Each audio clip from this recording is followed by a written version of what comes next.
Welcome humanoids, and this is Flying Solo Minis with my very first campaign turn here, very first video here, for miniatures anyway, for this is going to be 5 Parsecs From Home. Why did I pick 5 Parsecs From Home? Well, I got an OV to play with these, I got these awesome Star Wars miniatures, Star Wars Legion minis, and I have no opponent for the game, so I thought, what the heck, you know, I want to play, let's go for a solo game with a sci-fi theme. If you're new to solo miniatures gaming, welcome. I will kind of go through everything that's happening here to the best of my knowledge. Now, I just read the book. This is going to be my very first campaign turn, so hopefully I got everything right here. Let's take you through the crew. Everything is rolled randomly in this game, so I've rolled up everything you see here. I've already done it just because I wanted to move the first video along a little bit. Didn't want to 700 dice rolls to start the game, but anyway, I rolled the crew here. This is Lance Riker, and he is the leader of the group, the captain. He is a, let's take a look here. He's from a wealthy family, and his motivation for being in this group is technology, so I guess he's looking to purchase or secure some technologies, probably for some kind of nefarious reason. Everybody in this crew actually, where the story that I rolled up is that they're in it for the credits. So these is just a group of, I wouldn't call them like hardcore killers or anything, but they are definitely only here due to greed. So this is their leader, but I actually rolled up that they were hired by Bongol here, and so he is a feral. I mean, he's like a half animal. That's his class. He is from an industrial world, which is going to be this world that we're on right now to start the game. So in an industrious world, and his motivation is glory, and his character class is enforcer. So he's a little bit extra. He's a little bit extra speed and some extra combat skill. And he's really the only guy that got extra stats. Like with all the random rolls, mostly I got credits and gear. Okay, we have Karn Visk, whose primary weapon is his hand cannon. He is from an alien culture, and his motivation is romance. And he's just been cut in half like Darth Maul, the end of Star Wars Episode 1 Phantom Menace. So let's just click him back in here. His motivation is romance, but I don't have any female characters yet, so we're going to have to, I mean, I know Billy D. Williams could turn you, but we're going to have to see what happens with that motivation. And he is a trader, which started him with a bunch of extra credits. Okay. Then we have, he's a bit of an older guy. His name is Balin Roth. He is from a regressed world, so it's not very technologically advanced. And his motivation is the truth for being on this mission. He's from a nomadic planet, and we're going to have to just wait and see what story beats come up to. We don't know what he's here for yet, but he's here to discover the truth about something. And this is our last guy. His name is Zad Chessex. And he is from the orphan utility program. So I guess he doesn't know who his parents are. His motivation is wealth, and his class is bounty hunter. He's an engineer. So he's our engineer. He's not a human. These three are humans. And then we have Feral and an engineer. I decided only to do a party of 5 while I kind of get used to the game. So this is the crew, and this is their ship. It is called the Hulk, and it is a battered mining freighter which belonged to Zad Chessex. And so it's his ship. So the first thing, his goal is to pay this thing down, because we owe 21 intergalactic credits before we can own this ship. Okay, so that's there's our stars, our crew, and its ship and its crew. And I rolled a bunch of equipment. Not really going to go through that right now, but most of the things I rolled were credits and equipment. So I'm beginning the game with 6 story points. That'll come up on how they're used, and then 21 credits total, which is interesting because 21 credits is exactly what we owe on Hulk, our ship. So we have 2 patrons. Now, what a patron is that those are the people that are giving us our jobs. I rolled 1 patron that was from a wealthy family, which is from a wealthy family, and his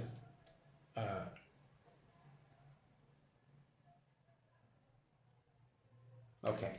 Yeah, he's from a wealthy family. I named him Beppo Mongol, which would make him the father of Bongo Mongol. So our first patron is his father, and we're going to say that he wants to get into the family business, perhaps through there.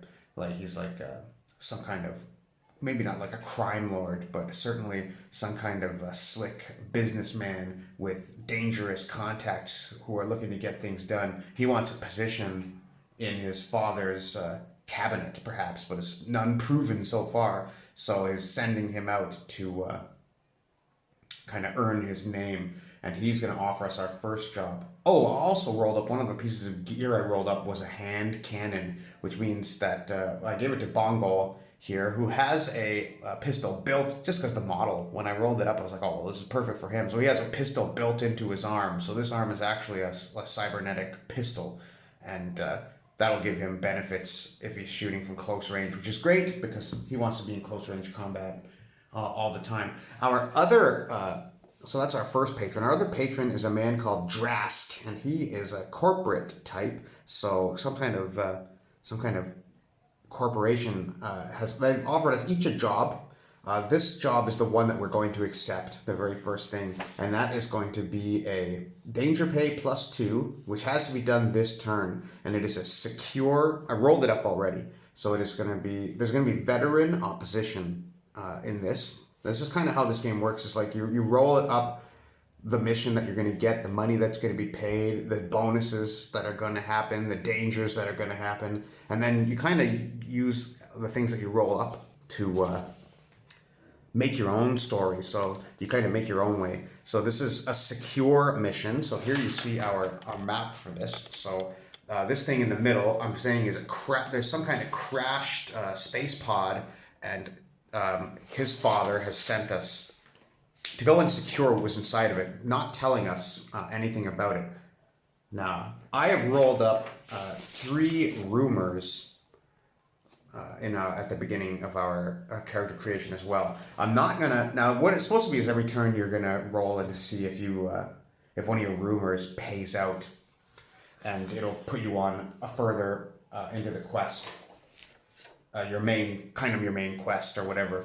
So I'm not gonna roll rumors for the first mission because I just wanted to get a normal mission before I go on any kind of story mission. But perhaps what we find here will play into our rumors later.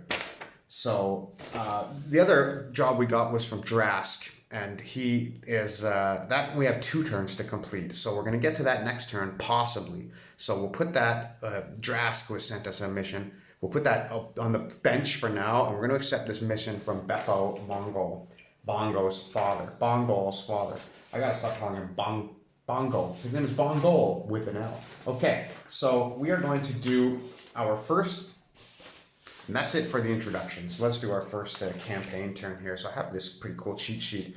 Now, I'm not 100% familiar with the rules, so I may have to come back and forth between the rule book and my cheat sheet here. But let's just take a look. So the first thing that's going to happen is we do upkeep and ship repairs. So we'll make payments on our ship, increasing our debt by 1, repairing 1 point of hull damage, and heal characters and bots in sick bay 1 turn. So we do want to make a payment on my ship. Now, I was thinking about doing this. Now, I have 21 credits.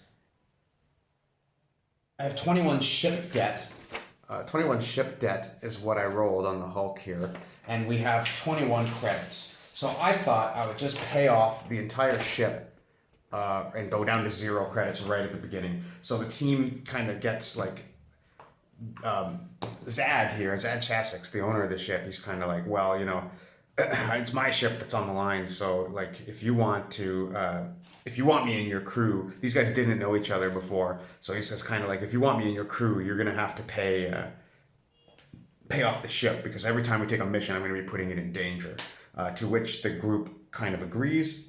They pull their cash, and the first thing we're going to do is get out of debt. So our ship debt is 0, and our credits go down to 0. But we have 6 story points, and story points can be used to get more credits. So credits 0 and ship debt 0. And that is the very first action we're going to take. We walk around town, we go into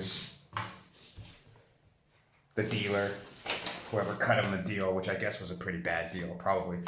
And he's probably disappointed that we paid off this ship so quickly without him being able to accrue interest, but he begrudgingly accepts it. We pay him, and now, can we trust that Chessex is not just going to take off on this group? Well, we're going to have to trust it. There we go. We have the Hulk all paid off, and we own it.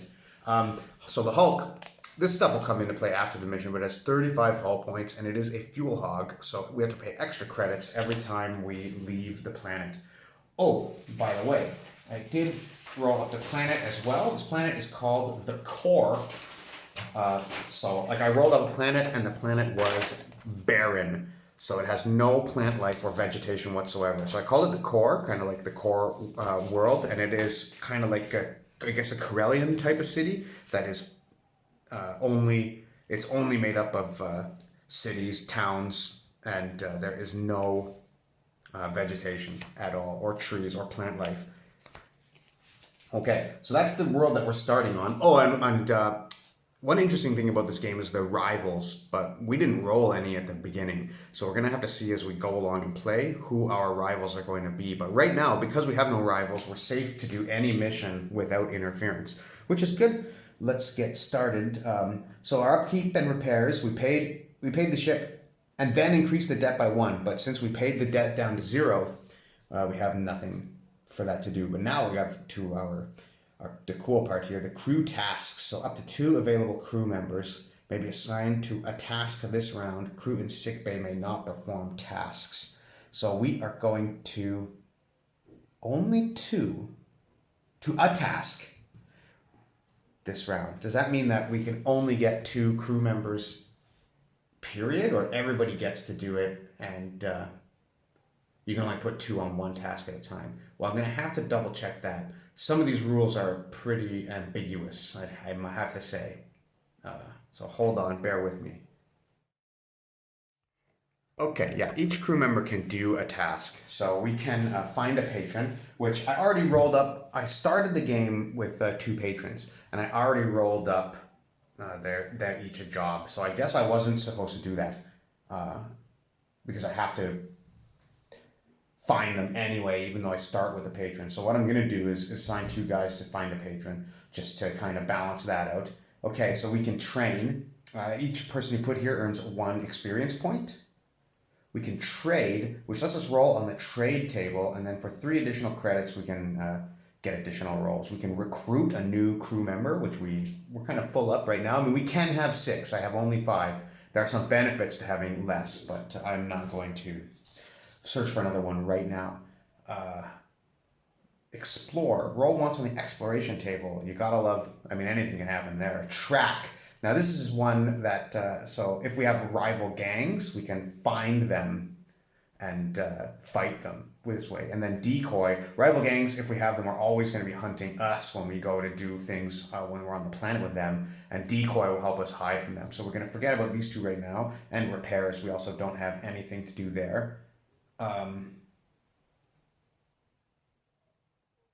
Oh, if you received a job offer from a patron or began the game with one, proceed to roll 1d10 on the patron. So I did do it, right? Yeah, you automatically, because we began the game. That's I rolled those 2 up, so we don't have to do that either. So let's do some trading and exploring.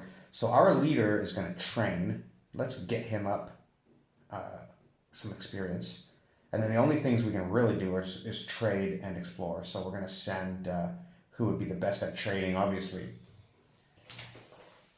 Let's see here. And we're going to send to explore Bongol and the bounty hunter, and then Karnvisk and Balin Roth. Is it? I couldn't even get the names. And Balin Roth, the veteran, are going to go to the market. So the first thing is we're just going to mark.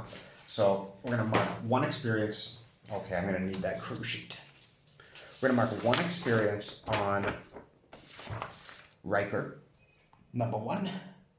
And that's it. He just gets 1 experience. That's it. Boom. Now these 2 are going to go to the market. Each one can trade. what is the benefit of having two guys? I guess they each get to do it. Okay. It's not like you put two guys there and you get a better roll. So let's bring up the trade table and see what happens. So bear with me for a second here. Okay, trade table is here. And we're going to roll 10 and 1. So let's do it to it. First, he is going to do some trading, and he gets a 19. So, Karnvisk, a medical pack. Retrieve your choice of a stim pack or a med patch. Cool. I will take a... I'm not sure exactly what the stim pack or med patch does, but I'm going to give him a med patch anyway, because it sounds like... Well, I'm just going to put it in the... I'll look that up later. I mean, can't stop the game every couple of seconds. So I'll pick a med patch, I'll put it in the ship, and we'll move on. So into the Hulk goes a med patch. Okay. And the second trade, Balin Roth gets a 20. So he also gets a medical pack. So I guess we'll take the stim pack. I guess they both went to the same office, going to see the doctor. So a med patch and a stim. Oops. Med patch. I wrote it in the wrong spot. Patch and stim pack. There we go. We have the med patch and the stim pack. So we're going to explore. So Bongo Mongo. It's going to... Let's get that exploration table here. There it is. Okay. Oop. Get out of the way, guys. We have an 88, a lucky number. That must be a lucky number. So while he's out exploring the core, his home city on the core, he gets offered a reward. Here you go. When fighting this campaign turn, select a random terrain feature. If a crew member moves into contact and spends a combat action, you can retrieve a package and earn 2 credits. Okay, so I guess he meets somebody from his father's corporation, from his father's outfit. We'll call it an outfit. And he says, "Hey, listen, while you're out there, there's another package that's going to be dropped nearby the cargo pod, and if you bring that to me, I'm going to give you a little money on the side." So, great. Okay. One of the things I did roll for this mission as well was that there's going to be 2 gold, a really shiny pile. It's some notable sight. You get to roll with every mission. So there's going to be 2 gold on there already. Sorry, 2 credits. And then there's going to be a second 2 credits package if I bring that to him. But if I get that one, we're going to work it into the story somehow. Somebody may be up to something. Okay, Zad Chessex. Out exploring the planet. 48. Got a few drinks, no effect. So, well, the boy likes to drink. Okay, well, he should be celebrating. He's got no debt anymore. His ship was just paid for. Okay, that is, I think that is it. I've assigned the equipment already separately. That's the next thing that has to be done. Resolve rumors. So I have 3 rumors, but I'm going to skip it just for the first time. Choose my battle. So I've already done this by patron. I've rolled up. So that is going to be, I'll show you the map here. So it's going to be here, and it's going to be a secure mission, which means we're going to secure this pod. I've rolled this pod in the middle. If we end within 2 inches of this, without any enemy within 6 inches of us, in 2 consecutive rounds in a row, we complete the mission, or we can wipe out the other team. And the team is going to be large bugs. That is what I rolled up. So I'm now going to roll D6 for these large bugs. And they are, because of my patron, makes them veterans. So they have -1 panic, which means their panic is brought from 1 to 0, which means they won't panic at all. But I'm panicking now because 1, 2, 3, 4 plus 2, which is what large bugs get, means there's going to be 6 large bugs in this fight. So we will go to the fight momentarily. Okay, here we are. For our first battle mission, I've rolled this as my table edge. So here comes the Hulk. Landing right there. Now my table is 4x4, but this game uses 2x2. So I just kind of cut it in half. Yeah, that's So we're fighting six large bugs. And here they are.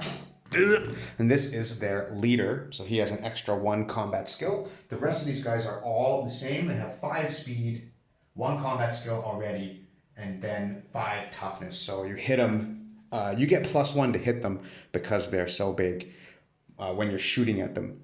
But they're going to be hard to kill. They're going to be very hard to kill. And so we're gonna come in on this table edge. So they're going to come in up here, and they do teams of 2. So we're going to put them like this. 1, 2, 3. We'll just have them like that. And so these guys are roving, is their AI type. They don't have any range, so they only melee us, and so they're just going to come straight to the closest guy and engage him in melee. That's what all of them are going to do. The leader over here, he has an extra combat skill, and now our team is going to be down here. Okay, we're going to just get out of the Hulk. That's how we're going to land here. And now, I'll kind of go through quickly for this mission only, kind of the rules, exactly what's going on. Hold on, let me get my my cheat sheet up for the battle here. Okay. So the first thing that we're going to do is, it'll be our turn. We're going to put this right here to try and seize the initiative. So we're going to roll 2d6 plus add the savvy of our most savvy character. Now our leader Lance is the only person with savvy. That's why I made him our leader. And so he's going to roll 2d6 plus 2. And if it is a 10 or higher, we get to take the first turn of the game. And it is a 9, so we do not get to do that. But we are going to roll for all of our reactions. So first, let's quickly go through, which I forgot to do earlier, I wasn't going to do earlier, is our equipment list. So this particular mission has no special rules, no effects. There are many effects that can happen in the battlefield, but there's no special rules. Now this is a secure mission, so what we need to do is be within 2 inches of this for 2 consecutive rounds. But if there is any enemy within 6 inches of us, then that does not count. So we will have to come up with some kind of strategy here to win this game, because there's a lot of tough guys. And I rolled a lot of gear, a lot of credits, but no real stat increases. Okay, so let's take a look at this quickly now. Lance Riker, he has a beam pistol. That's our guy here. He has a beam pistol that has 10-inch range, 1 shot, and +1 damage, and has critical. So if we roll a 6 when we go to hit, it inflicts 2 hits. Now we have Balin Roth. Of course, he is from he's a veteran who's from a non-technologically advanced world. So he has just an old school, well, actually he has an infantry laser. So I guess he's a little more high tech, and that's one of my best guns here. Now he has a range of 30 and a +1 and 1 shot. No damage. I got that backwards. 1 shot, no bonus damage. Range of 30, and it has a snap. He can use a snapshot. So what that means is I can kind of enter Overwatch if I want. If he gets to act first in the turn before them, I can make it an Overwatch and fire at them as they come to me. But with a range of 30, I don't know why I would use that. Now this has one of the gears I rolled. It has a bipod. So if I am 8 inches away and aiming or undercover like this, then I get to get +1 to hit. Okay, so that's his gun. He also carries a handgun and a blade. Now we have Karn Vask, and he has a hand cannon, which is a wickedly powerful gun with a very short range. Shoots once and has +2 damage. But that's the kind of thing we're going to need to get through to these bugs. Okay, we have Bongo Mongo, and he has a hand cannon, which means if he has a handgun built in, so it's only got 6-inch range. But then it'll have +1 damage. And it also gives an additional +1 combat in melee. So it's as good as a blade in melee. And he also carries a handgun, so he can use a handgun as well. We'll have won't get the damage bonus, has 12-inch range. And our last but not least, Zad Chessex. He has an auto rifle, which is this thing right here. And that is a 24-inch range, and it gets 2 shots, no damage bonus. And we'll kind of see the rest of the rules as we go along, but that is our layout for now. I do have a couple of other interesting pieces of gear on the ship. We'll talk about that in the post-battle phase. So now, reaction phase. Let's go and secure our shipment here for Bongo Mongo's dad. Okay, so what I'm gonna do is I'm gonna roll all these dice. I'm looking for ones, because everybody on my team has a reaction only of 1. Okay, I didn't get any ones here, which means for everybody who did roll a 1, let's say I rolled a couple of 1s here. First, because I have a feral character, he has to use one of the 1s. So he can't control himself. He's going to run in there and go first all the time. But if it was more than 1, then I could choose the second guy that gets to act before the enemy. Otherwise, for anybody who does not roll a 1, they get to go first. And we are at their mercy here. They only move 5 inches. But they can do +2 inch move because they can dash if they have nothing else to do. So, do enemies dash? I suppose they will.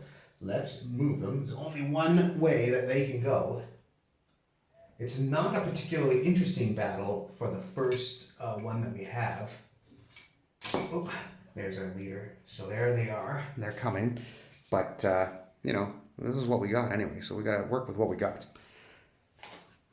Okay. Now, all my guys can go. So they all have the speed of 4 inches, except for Bongo, who can move 5 inches.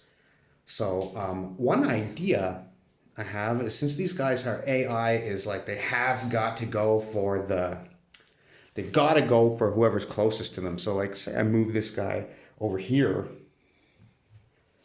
then they kind of all got to go over there. And I could run in and grab, while they're distracted over there, I could run in and grab the data. Oh my God, foolish. I forgot to put on the bonus stuff. Okay, hold on. So from the middle, we choose a random direction. For which are you going to need a D8, and then just whatever way this thing is pointing. Okay, so there, 2d6 plus 2 inches, so that's going to be 10 inches. And that's going to be the shiny gold pile, which I think is lost. I think that's enough of that. So it's in that house. So let's put, hold on, bear with me here. I got something for this.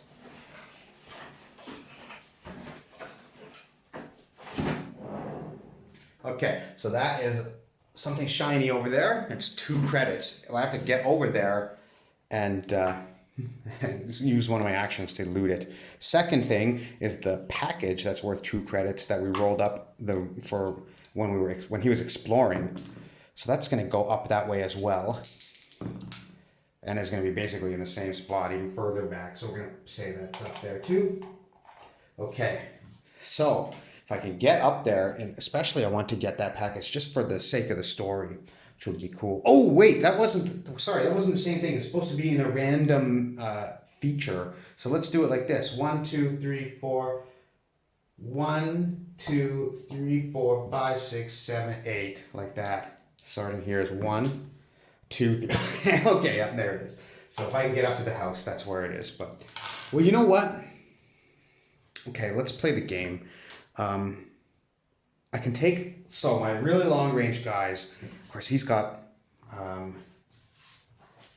he can shoot 24, he can shoot 30 inches. So I'm going to, man, I wish I was like over here or something. I guess I should have utilized the table edge better. I was just like, oh, it'd be cool if I land the ship. Okay, so let's move him 4 inches. We'll put him here. Well, what exactly is 4 inches looking like? Yeah, okay, that's okay. I'll put him here, and we're gonna take a snapshot with the infantry laser. Not aiming this time.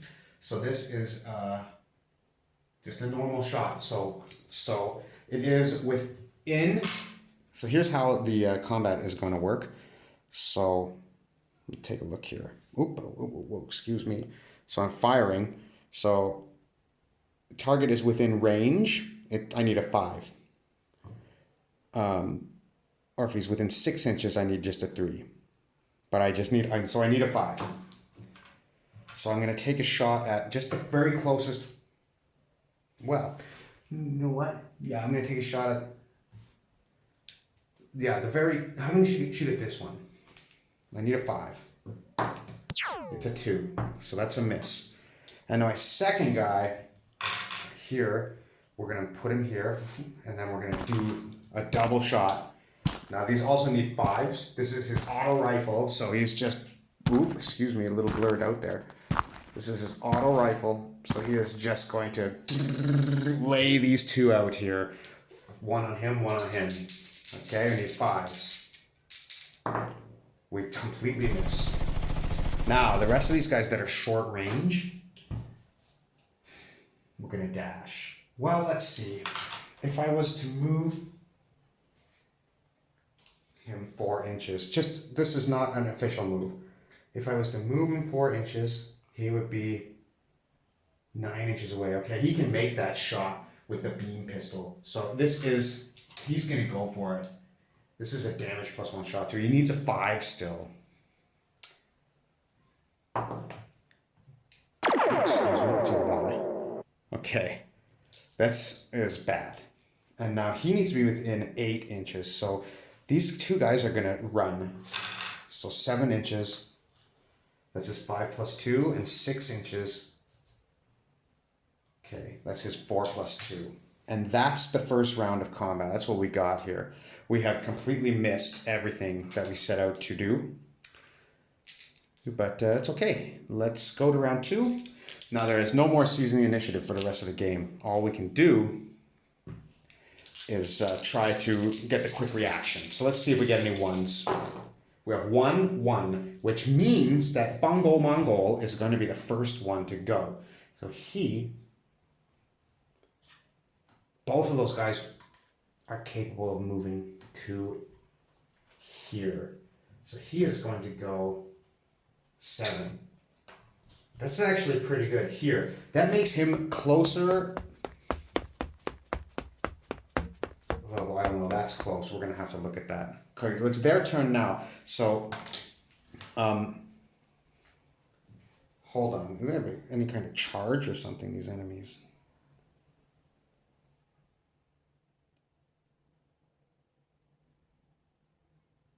Hold on. I'm going to have to look at this. Okay, sorry about that. I had to double check. It's a little confusing. It says, characters that do not intend to take a combat action can dash, allowing them to move additional 2 inches. Enemies will do so to reach, cover, or move into range. An enemy with a ranged weapon will not dash. But if a figure moves into contact with 1 or more opponents, they engage in a brawl. Then it says, figures may not enter a brawl by dashing. So they can't get, so they can move 5 and then kind of like come like this, but they can't enter a brawl, so they're just on him, is what I'm going to go for. Now, as I said, I haven't played this game before, so if there's something that I'm doing wrong, please let me know, because I want to know. Okay, now we move to these 2. So they are 12, about 13 inches away from this guy. And they're actually a little, yeah, they're within 12 here, so they're a little closer. They're going to dash. They're 7. And they are 12. So let's say like 20. They're closer to this guy, so we're going to dash this way.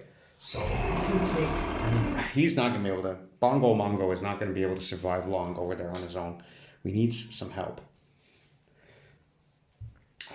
But so these guys are canceling out where I could get up there and just try and secure the data, but I have to get rid of these 2 first. So I'm not too sure what to do. This is kind of tricky. This is the leader. He's going to be a higher combat skill, but the same value of toughness. So I think I should drop him first if I can. So what I'm going to do is use, I mean, I have no, okay, the higher damage weapons.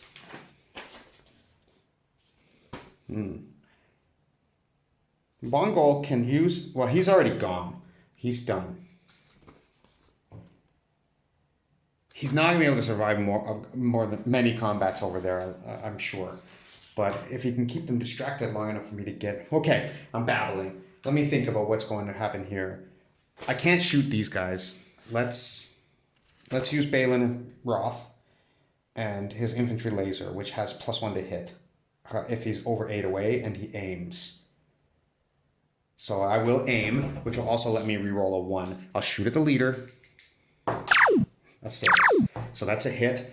So he is either going to be dead or stunned. Now I need to roll a 5 to finish him off. So let's try that. It's a 1. So I don't kill him, but he is stunned. I'm going to need some markers from some other games here. Okay. So, sorry about that. We got a stun. That's for him, stun marker. So now when he goes, he can only move once or go into a combat. So that's going to be 1 stun on him. So he can only get 1 action. But if I can stun him 3 times, he's off the board. Now, I think I need to... Okay, so the assault rifle will aim this as well. Well, let's move him first. 10 inches is his beam pistol, and it has +1 damage, so it's more likely to kill one of these guys. So I'm going to do that from here. I'm going to aim at this guy and try and take him out. So aim can reroll a 1. 3. So that's a miss. But if I was within 6 inches, that would have been a hit. So maybe I should have considered doing that, but that's okay. I'm going to move 4 inches here. Okay, and now we're within 8. So I'm going to take a shot there with him as well. This is with the beam, this is with the hand cannons. This is +2 damage if I can get a hit with this, but I need to roll 5 to hit. Okay, that's a 5. So +2 damage, so I'll kill him on a 3. That's a miss. I feel like maybe I should cash in a story point to, to change the rolls of the dice. He's also stunned. I'm just using some extra markers I have sitting around. So that's 1 stun on him. And then we're gonna use the auto cannon, aim at the big boss here, 2 shots. Rerolling 1s. In weapon range means I need a 5. 5s to hit. Okay, so 1 hit. And 5 will kill. No. So he's stunned twice. Okay, so that's 2 stuns on him. Now this could be really bad. That's my whole team. So let's go to the next round and roll reactions. Okay, I have 2 1s, which is awesome.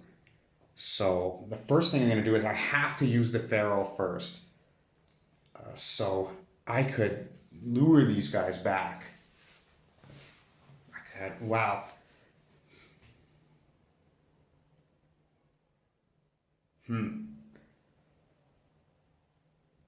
I have to move before I shoot.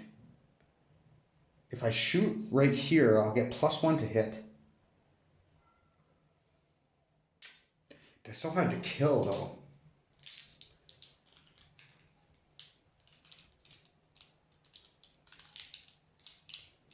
Okay, I gotta lure them back. Then I won't have to. I'll get another round to shoot at them. So I will move my 5 and then take a shot. Oops, sorry guys. Just saying they can't get me. But they can't see me, so they won't be able to see me there.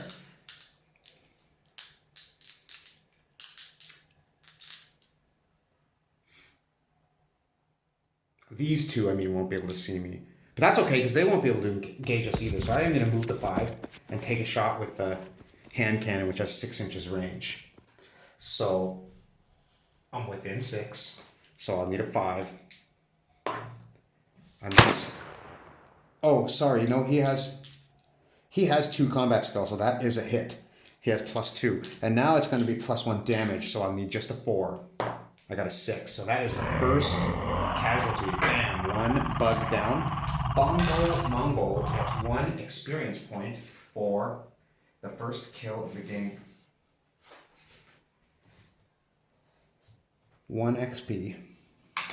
Mark it. Mark it 0. And now I get to use, I rolled 2 1s, so I get a second guy. I know just what to do. I'm going to use the auto cannon to aim and shoot twice at him before he can go, because if I put the third stun on him, he's knocked out. So let's do it. So I'll aim the auto cannon and I'll fire it at the giant leader. 5s will hit, but 1s will re-roll. 5 and a 6. That's 2 hits, so he's gone no matter what. But I'll roll to kill. No, but he is knocked out, so he's gone. Now, that's 2 units removed from the large bugs. So these guys are gone, so I'm just going to kind of turn them around. That's 2 units removed from the large bugs. They ignore their... Oh, they can't make... I can't get them on panic rolls at all because they're veterans. Veteran bugs. So they're not afraid of me at all. That's one of the special things that was with this mission. But now I'm feeling a little better about this because that was looking pretty gruesome. Now all of them are going to go. So they're going to move here. And we're going to charge as a stun. So he can't make his charge.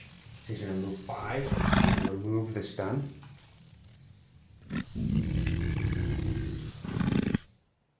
And then he can move his full charge. So that's 7 and 7. And there they are. Look at that. Now that is clear. So Balin is going to make his own charge of 6. He needs to be within 2 inches. You know what? Maybe I shouldn't do that. Maybe I should just try and kill them. I mean, if I don't roll any 1s next turn, they're going to be all over me. You know what I mean? I don't get to use the bipod because they're all within 8 inches. So what I'm going to do is move once with him, the 4, and then we'll shoot. We'll just shoot at this one. So that's going to be a regular shot. Is within 6 inches. Is that? That's an easier one to hit, right? Let me double check.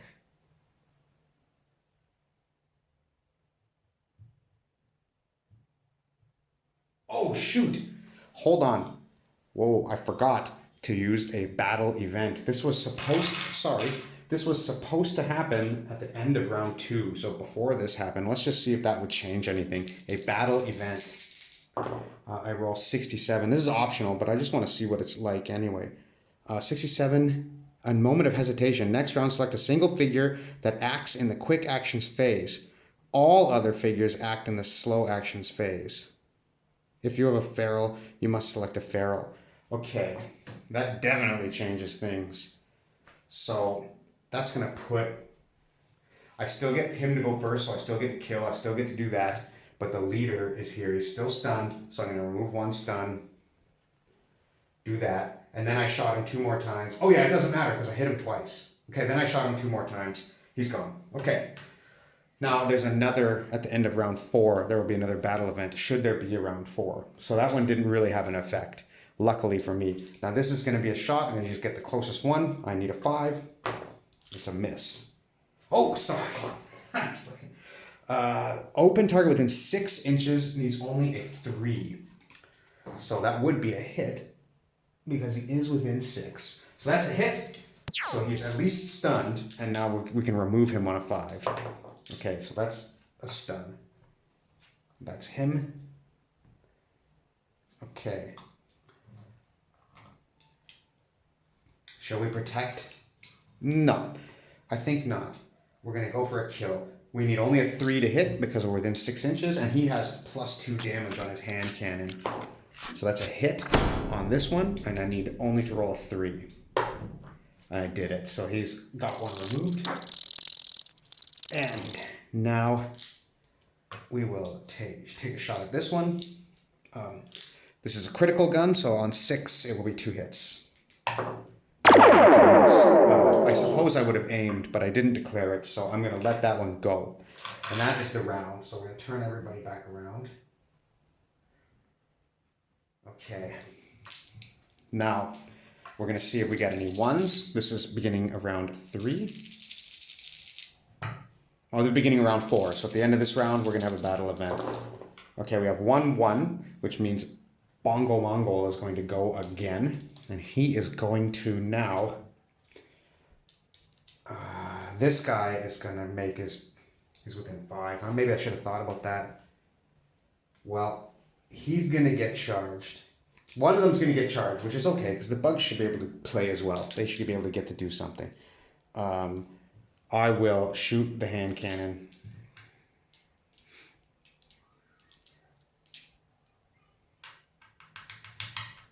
Yeah, I only need a 3 to hit, and I have 2 combat skill. So that is actually a hit. 1, oh no, 1 is always a miss. I should have aimed. God, he misses. That's it. So now we'll go to the bugs. He's going to get charged. Okay, so now how this works is the bugs have +2 combat skill as well. So now we're going to see something. Large bugs have, they have a combat skill of 1 and a +1 damage. So Bongo Mongo actually has combat skill of 3 because he has +1 when he uses the cyber handgun in combat. So we're going to use, this is Bongos, and red will be the enemy. Okay, so I have +3 and he has +1. We each have a 6. Wow. Which means we each inflict a hit on each other no matter what. And I believe that's in addition to whoever wins. So Bongo Mongo wins the combat. So I'm going to put 2 hits on him. And then he's going to put a hit on me because we both rolled a 6. So I need a 5. I have +1, so a 4 will do it. Okay, I take him out. But he gets to get to me, and I only have 3 toughness.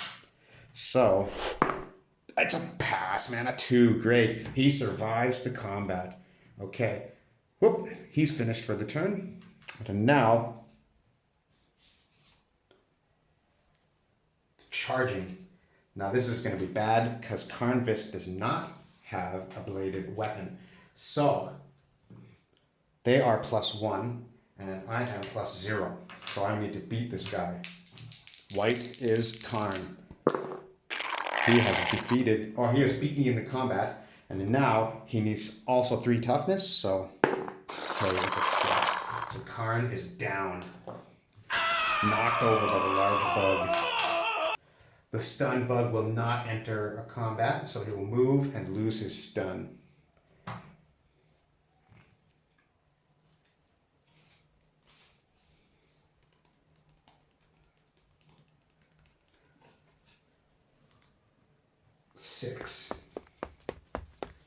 I can get that rumor. This is going to happen automatically because it looks like I'm going to beat the bugs. Now we got these 2. So the auto cannon, we're going to shoot the first shot at this guy. I need only a 3 to hit. Second shot at this guy. First shot, that's a 6. That's a hit. So a 5 will kill. No, but he is stunned. Second shot here, 3 to hit. Hit. And then 5 to kill. No, but he is stunned as well. So we're keeping these guys locked down. Turn him, and then he is going to shoot point blank range at the guy right in front of him. We need a 3 to hit. Of course, we got it, and a 5 will kill. Okay, he's down. So we got one giant bug left, and we're going to go to the next round. We act first on 1s. We have a 1-1, so Bongo Mongol will... I do want to get up there and get the... And he's stunned, so he's not going to get on me this turn. So I'm just going to come right up here, let him go. He won't go into a combat because he's stunned.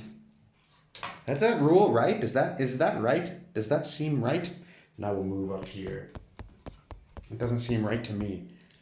Then I will shoot him, try not to kill him, miss, and then just shoot him once here. Miss. I missed them both. Okay, now we'll go to the next round. Oh, the battle event. Oh my, I completely forgot again. Okay, it's a 32, so just do it now. See what happens, maybe something interesting. Visibility change. If current visibility is reduced, increase the vision range. Okay, so nothing happens. So we'll roll for 1s. We have none. So he charges Bongo Mongol. It's my +3. A +2? my +3 against his +1, or my +2. Okay, so he gets 2 for his combat skill, +1 for the handgun. I guess it's 3. Oh, plus an additional 1 because it's a cyber handgun, so 4. So I got him twice. I'm gonna kill him. I need a 5. Oh, I missed it. Look at that. I missed it both. So that means I'm going to get up here and grab that 2 coins and the rumor. And now we're going to go in here. We have an extra +1 because we have a guy. Bongo is in combat with him. So it's +1 and +1. Okay, we got him. 5 will do it. No. Then we'll go over here. And this is going to be +2 against his +1. Okay, we got him. Let me kill him. Beat him to death. There we go. So we got an extra 2 gold coins for the rumor. And how is that going to play out in our story? I don't know.